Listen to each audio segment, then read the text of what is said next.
Yo, what's going on, guys? Mush back at it with another video, and we have to go over this new update that Steam is dropping, currently in beta, but something that was desperately needed. And you know what? At least we are fighting back a little bit on game file sizes and game updates being downloaded and everything like that. Honestly, you guys, I am super excited for Final Fantasy VII Rebirth on PC. Gonna be checking that out in January, but I looked at those system requirements and I saw 155 gigabytes, and I'm just like, why am I even surprised at this point? Like, it should just be like, yeah, like, it's 155 gigabytes. It still ain't something that I get excited about. It's not like, oh my god, 155 gigabytes, that means the game is huge and it's got a lot of content. It's like, yo, 155 gigabytes, like, come on, man. Most of us got a terabyte these days still. If you build a new PC, by the way, and you get a terabyte, you're a sucker. Don't get a terabyte. You gotta get 2,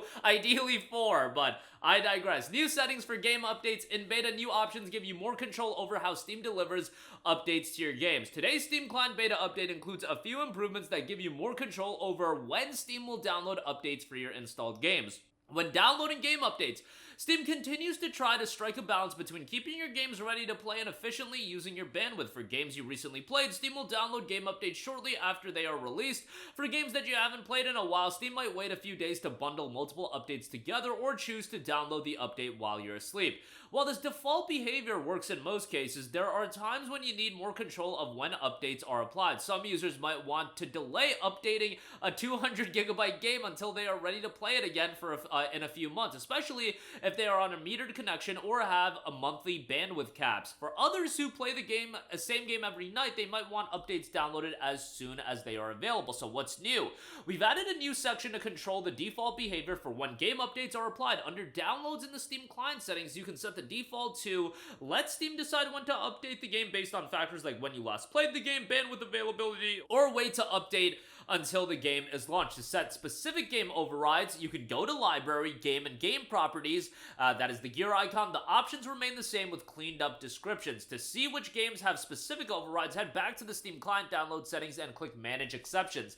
Looking for even more control, these new settings join a robust set of existing download options that can be found under Downloads in the Steam Client settings. Head there to limit your download speed, pause downloads while you play or stream a game, and more. If there's a setting you would like to see and can't find it, please let us know. So, a couple things to note as far as downloads. You can change a lot of different things in these Steam settings. You could change what server you're connected to or region you're connected to. You can change downloading while playing a game. Like, if I'm downloading a game and I jump into a single player game, I like to keep the download rolling while I'm playing the single player game. Obviously, if you're going online and playing something, you would want to pause the download, and you can control that within the setting. But some of these games are getting massive, and it's interesting because I have a machine that only has a terabyte. The machine I'm primarily using right now has 2 terabytes in it, but the machine that I have that has 1 terabyte on it, that I did do a lot of gaming on for a while previously, that 1 terabyte, bro, I feel like, given when I started PC gaming, a terabyte nowadays is so much, and I cannot even reiterate, so much less than like 250 gigabytes back in the day. That is how much limiting a terabyte is. And the crazy thing is, a terabyte, I feel every computer I see, a terabyte still seems to be the standard. We gotta change that. A terabyte can no longer be the standard. I get it when you look at pre-built configurations and laptops and things of that nature. Manufacturers are gonna look at ways that they can cut costs so they can make a profit while selling the... I get it, it makes sense, but a terabyte is so limiting at this point, and if you're buying a gaming machine, nah, bro, nah. Like, having a machine that has, let's say, a 4070 in it and a terabyte, I just think that's insane. That is insane to me. And we just gotta do away with it. I get it, you can download games, you can delete games, reinstall games. It's not the biggest deal in the world. However, literally every person that I've spoken to, this is not hyperbole, that is into PC gaming and only has a terabyte, has brought up at some point how limiting that terabyte has been. Now, my friends generally, they do play a good amount of games and they cycle between, and they get it, you can delete games, but bro, Final Fantasy 16, God of War Ragnarok, Stalker 2, Final Fantasy 7 Rebirth when that comes out, Spider-Man 2. These games are just so effing consuming as far as data goes, and then when you talk about these games just updating as well and just taking up more storage space over time, it's like you just wake up one day and you're like, where the hell did all my storage go? And then you start uninstalling stuff on Steam, and then you forget that you have a folder with all of this gameplay that you recorded of a game that's still available, and you go and delete that, and it's just like, man, if you're on a terabyte, I always feel like, and maybe it's different, obviously it's going to be different from person to person as far as how they can utilize a terabyte, but I always felt like, man, you're like suffocating to try to keep some storage space, and you're not trying to have 10 gigabytes left on your NVMe or whatever. You want to have a little bit of wiggle room, so if you need to download something and just have a little bit of space, you have that available. I think 2 terabytes these days is the absolute minimum, and 2 terabytes should really be seen. This is not hyperbole.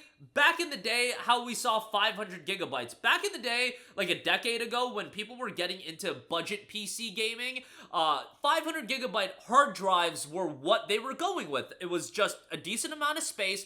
500 gigabytes, that same amount should be 2 terabyte today, based on how much games have grown. I just downloaded like Assassin's Creed 2, and I get it. That's like years and years old, 15 years old at that point. That game is 5 gigabytes, you guys. 5.1 gigabytes. I'm gonna do another playthrough of it here soon on PC. That's 5 gigabytes. And then I'll look at Last of Us Part 1, which I also re-downloaded recently. 75 gigabytes. Final Fantasy 16, 113 gigabytes. Like, bro, what?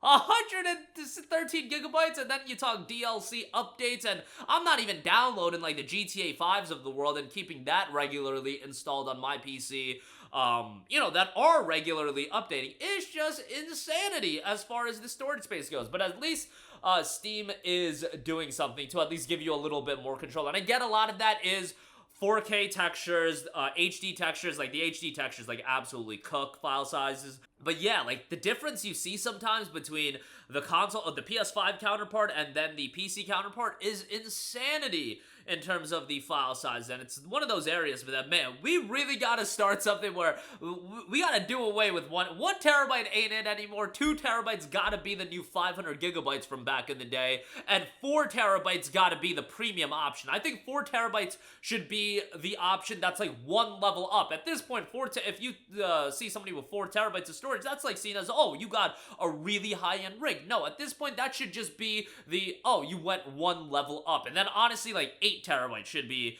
the crazy amount. Like all right, bro, you don't need 8 terabytes, but I don't think having 4 terabytes is crazy. If you play like a lot of games, 4 terabytes is not insane whatsoever. What, 5 games these days, and you're cooking a terabyte pretty easily, so that's my 2 cents on that. Let me know all of your thoughts in the comment section down below. At least Steam is getting an update to very much benefit this, but it's something so many of my boys have brought up to me as far as file sizes, storage space, etc., etc. If you're buying a PC and you're like me and you play a lot of games, I'm telling you right now, do not get a terabyte. Unless for some people, they generally just like to have 2 to 3 games installed at a time. They focus on those games, then they immediately uninstall them. But I feel like a lot of people are juggling games. They go back to games. I don't know. Everybody's different, but that'll do it for me. Let me know all of your thoughts in the comment section down below. And as always, guys, thanks for watching, and I will catch you guys in the next one. Peace out. Hey, what's going on, guys? Mush here again. Hope you enjoyed the video. As you guys might know, YouTube's notification system is sometimes a little bit wonky, even if you're subscribed to the channel. Maybe you're not abundantly aware that I uploaded a video. To remedy that situation, make sure you hit the bell notification button. This way, whenever I upload a new video, and I try to upload as consistently as possible, you will be notified directly of the upload, and you can watch it as soon as it goes live. I would really appreciate it if you guys hit that button so you can stay up to date with all of the content I'm posting. But as always, guys, thanks for watching, and I'll catch you guys in the next one. Peace out.